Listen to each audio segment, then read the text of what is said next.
పట్టుకొని గుళ్ళ ప్రమాణం చేస్తా, ఏ సంబంధం లేదని ఒప్పుకోవని నేనైతే ఏ కేసు కూడా పెట్టలేగా. ఎంతకన్నా రమేష్ గారిని పెద్దోళ్ళు అందరూ ఏం చేస్తారో చేయరా నిజుడు తలుపులు ఎట్ట పట్టుకున్న వదిన నాకు పేస అతను బయటికి రాలా, కొగ్గ పట్టుకొని గెలగెల కొట్టుకున్నాం ఇద్దరు. ఏంది మమ్మల్ని నేను తొక్కుతాం పెట్టడం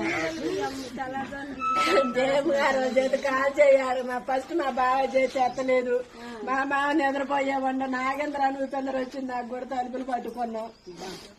వాళ్ళు అట్లా ఎత్తారు అసలు వచ్చారు కాదండి, ఏం పోయినా బాగాలేదు. బయటకు వెళ్తే మేము అన్నేళ్ళకి చదువు రాదురా పాపం ఏముంది జగట్లా ఎంత గూడెం కాదు ఇది ఒక్కళ్ళ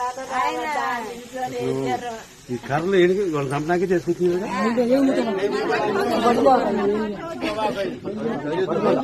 వాళ్ళు వచ్చి ఏం చెబుతున్నారు గూడెం కాదు ఎంత అన్యాయం చేస్తాను. మరి వాళ్ళు వచ్చిన వాళ్ళైనా మీరు చెప్తే నేను ఎందుకేనాలి? వాళ్ళ ఇంటి మీదకి ఎందుకు బాలు ఎవరు అని ఎవరు బాటను వాళ్ళు నడుచుకుంటాను. ఎవరికి న్యాయం ఉంటే వాళ్ళు వస్తుంది, ఎందుకని అనుకోవద్దా? ఇన్నాళ్ళు మంచి వాళ్ళు వస్తుంటే మనం ఏం మాట్లాడలేదుగా, ఏం అనలేదుగా, ఎల్ల మీని పోలేదుగా. ఇన్నాళ్ళు మంచి ఎవరెళ్ళ మీని పోలే వేయలేదుగా. వాళ్ళు ఇతర రాజ్యం చేసిన ఇద్దరం వీళ్ళందరూ లేకూడదా?